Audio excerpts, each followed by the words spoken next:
नमस्कार जय जगन्नाथ। आजिर रेसिपी चूड़ा कदम्बा जोटा महाप्रभु श्री जगन्नाथंकर 56 भोगरु गोटे। प्रथमे आमे डालमा प्रस्तुत करिबा। डालमा प्रस्तुत पाई आमे एठी गोटे कप मुग डाली एवं गोटे कप हरडी डाली को धोई नेबा।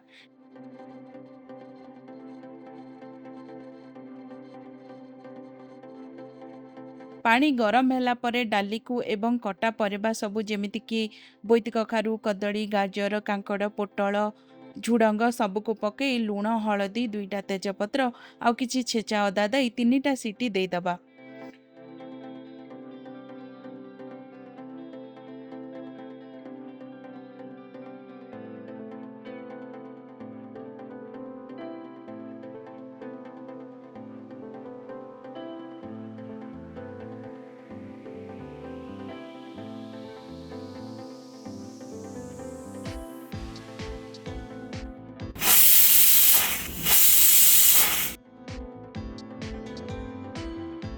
परिबा सिझी गला परे किछि लंका आउ जीरा को भाजी की गुंड करि नेबा।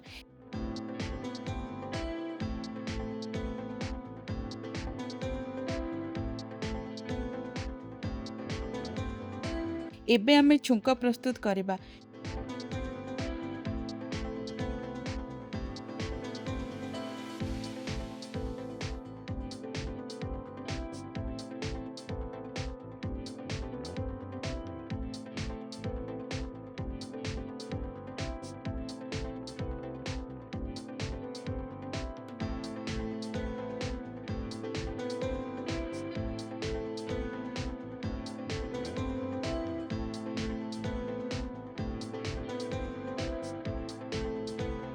छुंक दे सारला परे जीरा गुंड आउ कोरा नडिया डालमा रे पकेई देबा।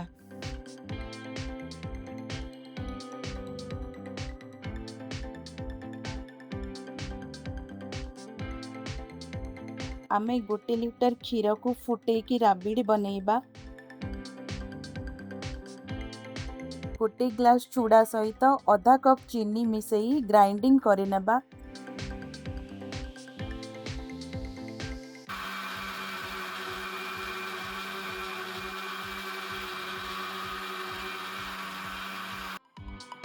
चूड़ा ग्राइंडिंग हो सारा परे चूड़ा रे राबड़ी छेना नड़िया कोरा आउ अलैच एवं गोलमर्च गुंड मिसे भलरे चकटिबा।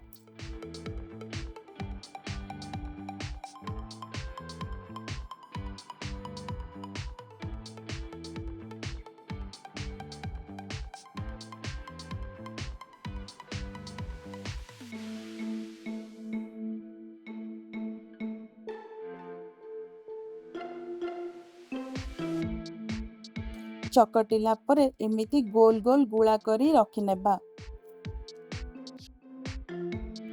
एबे आमोर रेडी ही जाइची चूड़ा कंदमा सहित बाड़िया डालमा।